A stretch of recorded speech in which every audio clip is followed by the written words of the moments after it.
جب حضرت آدم علیہ السلام بہشت سے زمین پر تشریف لائے تو بارگاہ الہی میں عرض کیا کہ خدایا میں یہاں نہ تو ملائکہ کی تسبیح و تکبیر سن سکتا ہوں اور نہ کوئی ہو سکتا ہوں، عبادت گاہ دیکھتا ہوں۔ جیل کے آسمان میں جبرائیل علیہ السلام ان کے لیے ان کے ساتھ چل پڑے اور انہیں وہاں لائے جہاں سے زمین بنی تھی، یعنی جس ہوا تھا، اور پھر وہی جھاگ پھیل کر پوری زمین بنی۔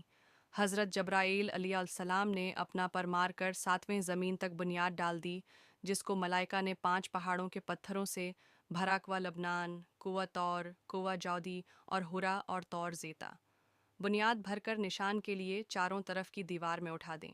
اس طرف آدم علیہ السلام نماز پڑھتے رہے اور اس کا طواف بھی کرتے رہے۔ طوفان نوحی تک کعبہ اسی حالت میں رہا۔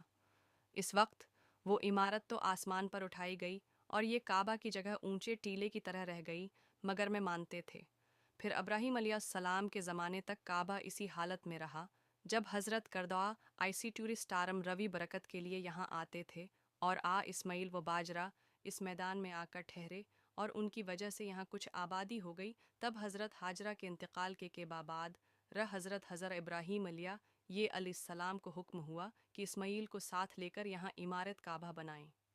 اس کی نشانی اس طرح فرمائی گئی کہ ایک بادل کا ٹکرا بھیجا گیا تاکہ اس کے سایہ سے خانہ